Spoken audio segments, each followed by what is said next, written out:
Audrey Meistre, talentovaná odvážná freediverka, se stala legendou svého oboru. Její vášeň pro hlubiny oceánu a odhodlání překonávat hranice lidských možností však vedly k tragédii, která šokovala celý svět. Vítejte u série Nehoda není náhoda.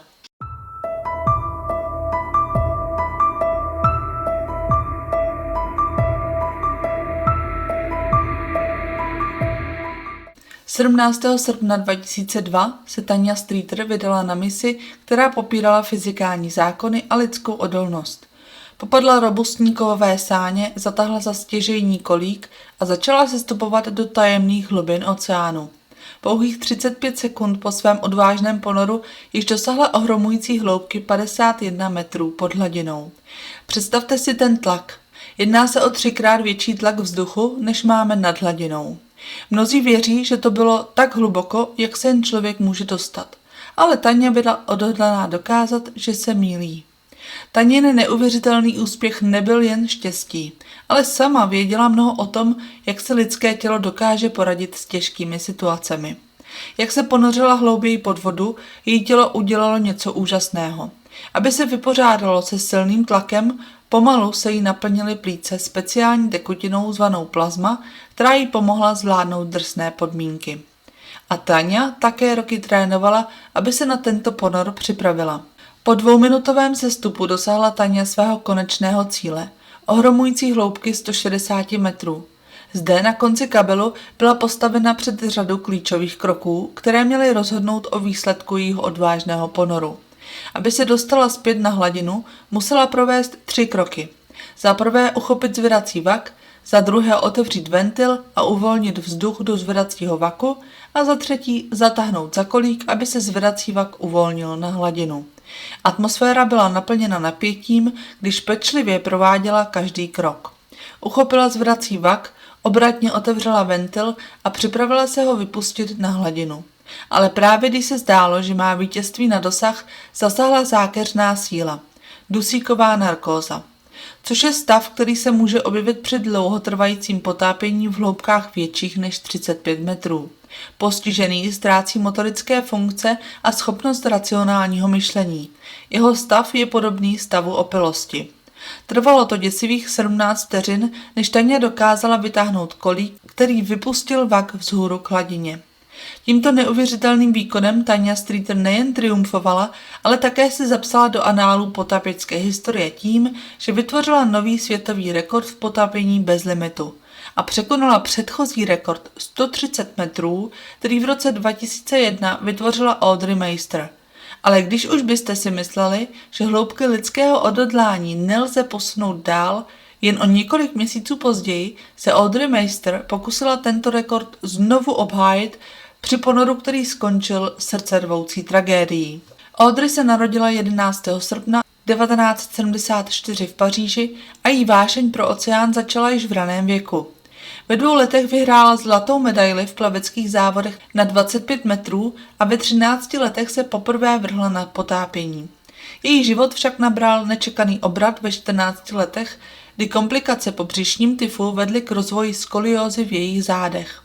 Aby tento stav zvládla, musela několik let nosit omezující plastový korzet. Jediný okamžik, kdy se cítila skutečně osvobozená od této těžké věci, byl, když si ji sundala a šla si zaplavat. Takže, jak vyrůstala, trávila stále více času ve vodě, protože tam se cítila nejšťastnější a nejpohodlněji.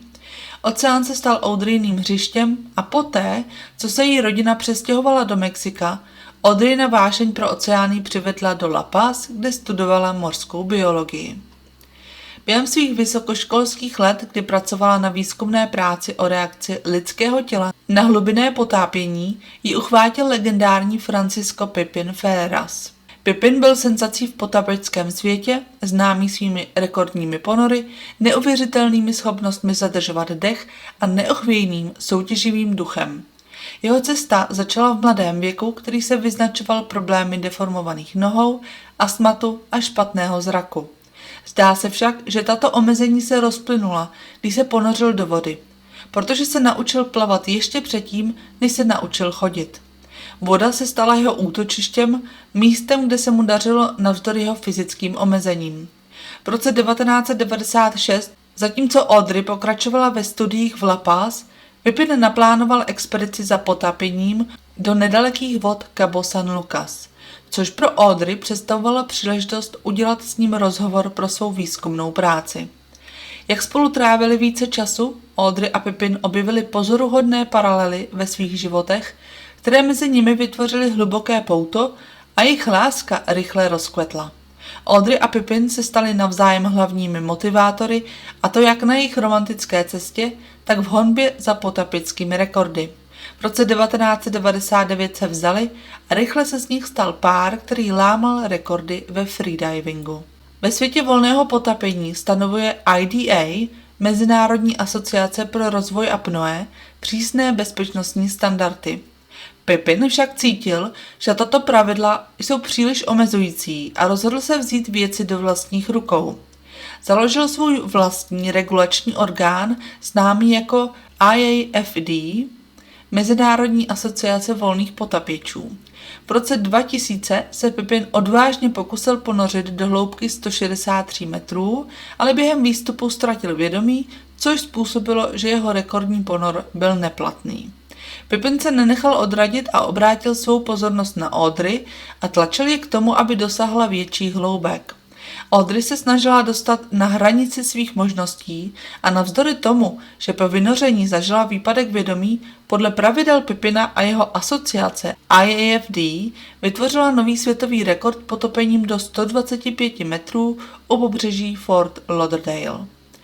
A jen o rok později překonala sama sebe, když se ponořila do hloubky 130 metrů.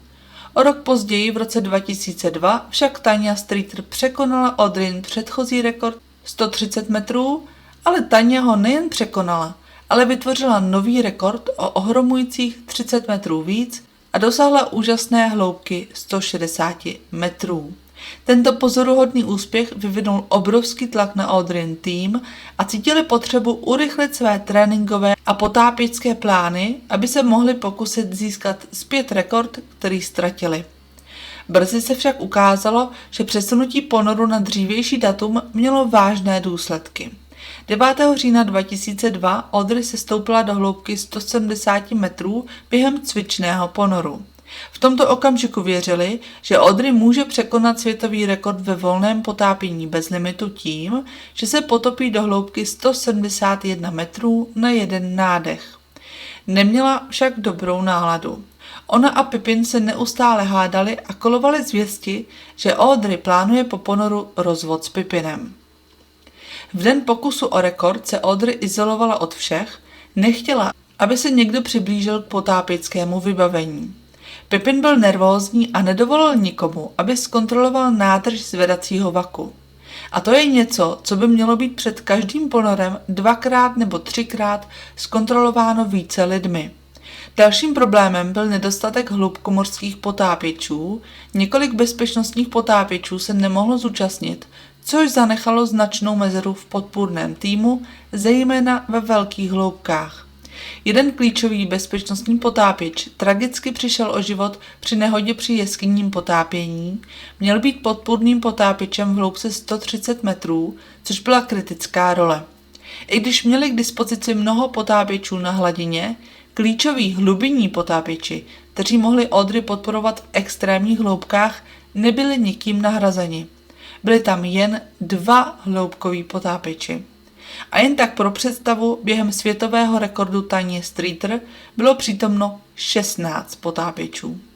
Jeden z bezpečnostních potápěčů dostupných pro Audrey byl v hloubce 80 metrů a další byl v celkové hloubce 171 metrů. V hloubce 130 metrů měl být alespoň jeden další potápěč, aby byla zajištěna bezpečnost a koordinace mezi potápěči.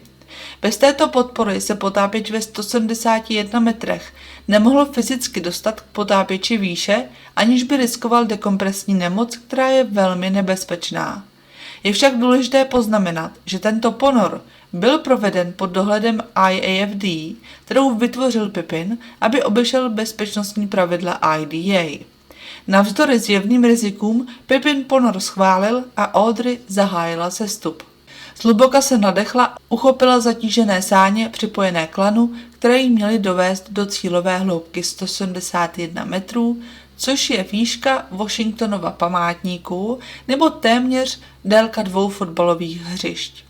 Plán byl takový, že dosáhne této hloubky za 3 minuty, tam pak nafoukne zvedací vak, aby si usnadnila výstup na hladinu. Během sestupu, i když se zdálo, že na hladině jde vše hladce, panovala mezi posádkou nervozita. Pascal Barnaby, druhý potapěč umístěný v hloubce 171 metrů, cítil, že něco není v pořádku. Jak se sáně pohybovaly po potápěčském laně, Barnaby si všiml, že se lano nechová tak, jak by mělo. Audrey dosáhla konce kabelu ve 2 minutách a 22 sekundách ponoru. Zde musela provést 3 klíčové kroky. Nejprve uchopit zvedací vak, poté otevřít ventil a pak zatáhnout za kolík. Bohužel, když se pokusila o tyto důležité kroky, nepřinesly očekávané výsledky. Barnaby, hlubinný potápěč, přeplaval k Audrey a přidal vzduch do vaku ve snaze pomocí při výstupu. Vak se však kvůli nedostatečnému nafouknutí nezvedal dostatečně rychle a nemohl ji doprovodit na hladinu.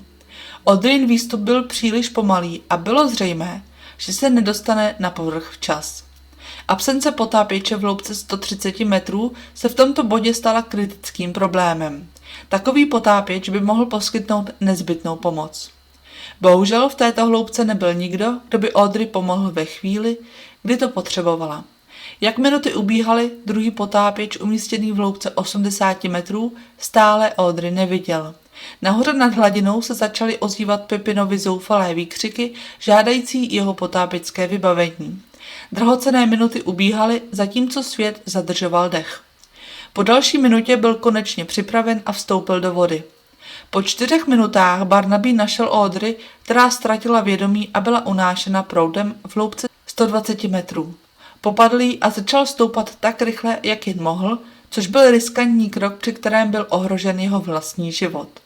Vynesl ji do hloubky 90 metrů, po 4 minutách a 40 sekundách se zvedací vak vynořil bez Audrey. V tu chvíli si všichni na povrchu uvědomili, že se něco strašlivě pokazilo. Pippin se ponořil pro Audrey a setkal se s Barnabym v hloubce 90 metrů a oba rychle stoupali. Pippin podnikl tento odvážný ponor do hloubky 90 metrů bez vybavení a jeho rychlost výstupu byla tak rychlá, jak jen mohl zvládnout. Pippin se smířil s možností, že by jeho tato záchranná mise mohla stát život, ale byl odhodlán Audrey zachránit. Po dosažení hladiny začal Pippin okamžitě provádět CPR, zatímco byl ještě ve vodě. Když se jim konečně podařilo dostat Audrey na loď, naléhavě zavolali lékaře. Lékař, který dorazil, však nebyl vybaven pro náročné podmínky nouzových situací při hlubinném potápění. Světe div se, byl to zubař a byl tam v podstatě úplně k ničemu. V tomto okamžiku měla Audrey stále puls. Byla rychle převezena na břeh na vyšetření, ale tragicky byla prohlášena za mrtvou. Zemřela ve věku 28 let. Pozoruhodné je, že prakticky nedošlo k žádnému následnému vyšetřování incidentu. V Dominikánské republice je požadavek, aby rodina formálně požádala o vyšetřování, což ani Pippin, ani Audreyna rodina neučinili. Nicméně o tom, co se stalo, kolovalo mnoho zpráv a teorií. Bezprostředně po tragédii byl internet plný obvinění proti Pippinovi a mnozí spekulovali, že zavraždil svou milovanou ženu. Nicméně ti, kteří je dobře znali, s těmito obviněními silně nesouhlasili. Byli si jisti, že Pippin by Audrey nikdy úmyslně neublížil. Zajímavé je, že druhý potápěč umístěný v hloubce 80 metrů věřil, že se Pippin mohl snažit vytvořit situaci, která vypadala jako nehoda, a pak zachránit Audrey, aby si lidé mysleli, že je hrdina. Po přezkoumání dat ze senzorů a sledu událostí onoho osudného dne bylo zřejmé, že se mnoho důležitých věcí pokazilo, což nakonec vyústilo v tragický výsledek. Zkoumání odhalilo, že volba lehčího kabelu, který měl usnadnit ponor snížením tření, ve skutečnosti situaci zhoršila. Toto lehčí lano se příliš pohybovalo kvůli podvodním proudům, což způsobilo, že Audreyn výstup byl opakovaně přerušován. V hloubce 164 metrů se náhle zastavil na trýznivých 30 sekund, což učinilo situaci ještě nebezpečnější. Kromě toho se vyskytly problémy s poškozenou částí zvanou bushing, která byla zlomena během cvičného ponoru, a některými dalšími částmi nazývanými křídla na saních, které měly zabránit jejich otáčení, ale nakonec způsobily větší tření během výstupu. Navzdory všem těmto problémům bylo největším problémem to, že nebylo dostatek vzduchu, aby naplnil zvedací vak a dostal Audrey bezpečně zpět na hladinu.